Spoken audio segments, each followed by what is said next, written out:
राजू के mummy papa अपने घर में एक सुंदर नेवले को पाल रखे थे। राजू हमेशा नेवले के साथ खेला करता था और नेवला भी राजू का बहुत ही अच्छा दोस्त बन गया था। राजू घर से बाहर जाता तो नेवला भी उसके साथ चला जाता था।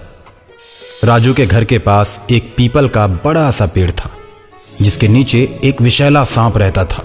सांप बड़ा ही बदमाश था, आते जाते लोगों को काट दिया करता था। उसके काटने से लोगों के शरीर में जहर फैल जाता था और लोग मर जाते थे। और इस तरह उस सांप ने उस रास्ते पर आतंक का माहौल पैदा कर रखा था। लोगों ने राहगीरों को बचाने के लिए पेड़ पर एक तख्ती लिखकर टांग दी थी और उस तख्ती में लिखा था, कृपया सांप से सावधान रहें। आसपास के लोग सांप के डर से हाथ में डंडे लेकर जाया करते थे। एक दिन सांप चुपके से राजू के घर में घुस जाता है। रात के 11 बजे राजू अपने कमरे में सोया था और उसके मम्मी पापा दूसरे कमरे में। नेवला राजू के साथ सोया था। नेवला रात में भी हमेशा चौकन्ना रहता था। सांप राजू के कमरे में घुस जाता है और जैसे ही राजू को काटने की कोशिश करता है, नेवला सांप की गर्दन को पकड़ लेता है। दोनों में भीषण लड़ाई होती है और अंत में नेवला सांप को मार देता है। सांप का खून घर के दरवाजे से बाहर की ओर आने लगता है। राजू दरवाजा बंद करके सोया है। उसके मम्मी पापा दरवाजे के बाहर खून देखते हैं तो सोच में पड़ जाते हैं। उन्हें लगता है कि राजू को किसी ने मार दिया।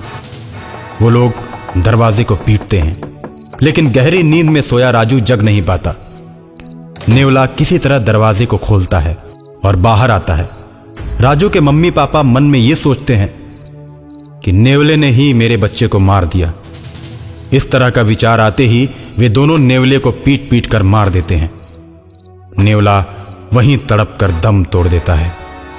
नेवले की कराह और मम्मी पापा के चिल्लाने की आवाज सुनकर राजू जग जाता है और अपनी मां से बोलता है, मम्मी सुबह सुबह क्यों चिल्ला रही हो? क्या हो गया? राजू की मम्मी उसकी आवाज सुनकर अवाक रह जाती है। उसको अपने गोद में उठाकर उसका माथा चूम लेती है। राजू के पापा भी कमरे में प्रवेश करते हैं। कमरे की लाइट ऑन करते हैं तो देखते हैं कि वहां पर सांप मरा पड़ा है और उसका खून दरवाजे के बाहर तक आया है। शालिनी, देखो ना, इधर सांप मरा पड़ा है। अरे ये तो बहुत ही विषैला सांप लग रहा है। मम्मी, मेरा नेवला कहाँ है? मैं रात को जब सोया तो ये सांप मुझे काटने के लिए आया था। नेवला भैया ने सांप को पकड़ लिया और दोनों में खूब लड़ाई हुई। मैं तो डर की वजह से सो गया, लेकिन नेवला भैया ने सांप को मार दिया और मुझे गोद में लेकर सो गए। राजू की बात को सुनकर उसके मम्मी पापा दंग रह जाते हैं और मन में सोचते हैं कि हम लोगों ने बहुत बड़ी गलती कर दी। जिसने मेरे बच्चे की जान बचाई, हमने उसी की हत्या कर दी। और मरे हुए नेवले को देखकर राजू रोने लगता है। किसने मारा मेरे दोस्त नेवले को? किसने मारा? राजू के मम्मी पापा उसकी बातों का कोई जवाब नहीं देते और अंदर ही अंदर अपने किए पर पछताते रहते हैं। ऐसे ही कई दिन बीत जाते हैं। राजू हमेशा नेवले के बारे में सोचता रहता है। रास्ते में अक्सर ही दोस्तों से अपने नेवले के बारे में बात किया करता था। अकाल मृत्यु के चलते नेवला और सांप दोनों प्रेत आत्माएं बन जाते हैं। नेवले की आत्मा हमेशा राजू के इर्द गिर्द घूमती रहती है और एक दिन रात को राजू के पास नेवले की आत्मा प्रकट होती है और राजू से कहती है, तुम्हारे मम्मी पापा ने मुझे पीट पीट कर मार डाला। इस बात का मुझे बड़ा ही दुख है। मेरी आत्मा भटकती रहती है। सांप भी अकाल मृत्यु के चलते भूत बन गया है।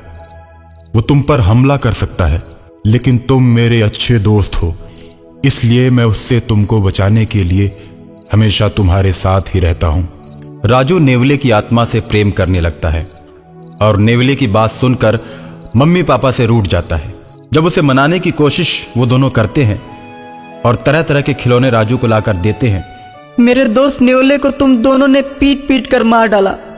तुम दोनों गंदे मम्मी पापा हो। अब मैं किसी से दोस्ती नहीं करूंगा। तुम मेरे दोस्तों को भी पीट पीट कर मार डालोगे। तुम हमें अकेले देखना पसंद करते हो, मेरे दोस्तों को बिल्कुल पसंद नहीं करते, इसलिए मैं भी तुम लोगों को पसंद नहीं करूंगा। जाओ, मैं तुम लोगों से बात नहीं करता। नहीं राजू, खून देखकर हमने सोचा कि नेवले ने तुम्हें मार दिया है। इस भूल में हमने गलती कर दी। नहीं राजू, मम्मी पापा को ऐसा नहीं बोलते। मैं भी जानता हूं कि तुम्हारे मम्मी पापा ने बचपन से मुझे अपने बच्चे की तरह रखा था। अनजाने में मैं मारा गया। मेरी आत्मा हमेशा तुम लोगों के साथ रहेगी। जब भी तुम्हारे ऊपर संकट आएगा, मैं तुम लोगों की मदद करता रहूंगा।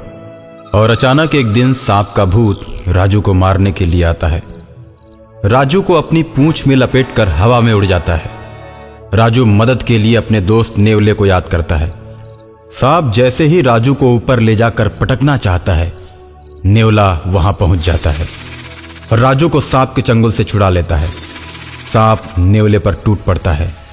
सांप नेवले को पकड़कर उसे पेड़ के पास ले जाता है जहां वो रहता था। अब तो मेरा जहर और भी तेज हो गया है। देखता हूं मेरे जहर से तुम लोगों को कैसे बचाते हो। इतना कहकर सांप गायब हो जाता है और बहुत से लोगों को काटकर उन्हें मौत के घाट उतार देता है। लोगों को परेशान देखकर एक तांत्रिक बाबा आते हैं और कहते हैं, एक सांप भूत बन चुका है, वही लोगों को मार रहा है। बाबा, हमें उस सांप के प्रकोप से बचाइए, नहीं तो वो हम सबको मार देगा। तुम लोग परेशान मत हो। ऐसा कहकर तांत्रिक बाबा बीन बजाने लगते हैं। बीन की आवाज सुनते ही सांप की आत्मा मदमस्त होकर तांत्रिक बाबा के पास चली आती है और तांत्रिक बाबा बोतल का ढक्कन खोलकर सदा के लिए उसकी आत्मा को उसी में कैद कर लेते हैं और शहर को सदा के लिए सांप के भय से मुक्त कर देते हैं।